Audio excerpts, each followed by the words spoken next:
La parole est à monsieur Éric Diard. Merci, Monsieur le Président. Ma question s'adresse au ministre de l'Éducation nationale.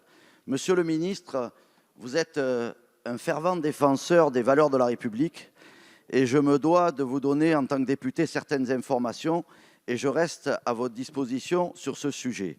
Vendredi, vous avez déclaré qu'il y a eu 400 signalements, environ 400 signalements concernant des violations à l'hommage de Samuel Paty. Je pense que ce chiffre ne correspond pas à la réalité et peut-être êtes-vous de cet avis. Au lendemain de ce tragique assassinat, un quotidien a titré « Les enseignants ont brisé l'omerta ».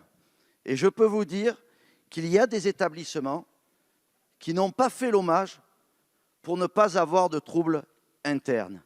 Enfin, je peux vous parler d'un lycée professionnel où les personnes de sexe masculin ne déjeunent qu'entre elles et ne serrent plus la main aux personnes du sexe opposé, et ce, bien avant la période du Covid.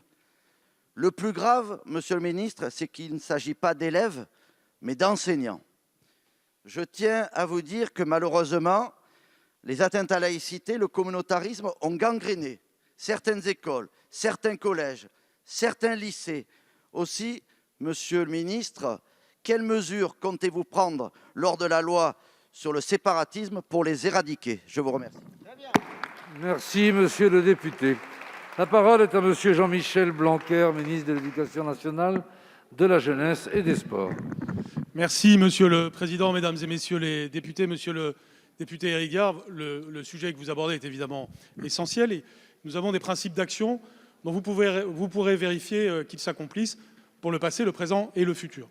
Nos principes d'action, d'abord, c'est des normes claires. Ces normes sont fixées par notre Conseil des sages de la laïcité. Et bien sûr, certaines des choses que vous avez citées sont en contravention de ces normes claires. Donc, tout fait signalé, et vous avez tout à fait le droit de me les signaler, bien entendu, aura des suites par rapport à ces normes claires. Nous avons les équipes valeurs de la République. Elles interviennent encore en ce moment, aujourd'hui même par exemple, en suite des 400 violations dont j'ai parlé. Et bien entendu, s'il y a plus que ces 400 violations, signalez-les. Le signalement est encore ouvert, évidemment, mais j'ai été très clair. La minute de silence doit être partout, sans exception, et chaque violation doit être signalée. J'ai la liste des violations. Si ce que vous avez vu ne correspond pas, on l'ajoutera et on réagira. Donc je ne dis pas qu'il n'y a pas de problème. Bien sûr qu'il y a des problèmes. Simplement, nous sommes très clairs sur les règles et nous sommes très clairs sur le fait qu'à la fin, force doit être à la République et au droit. Donc je vous invite à me signaler les cas qu'éventuellement nous auraient échappé.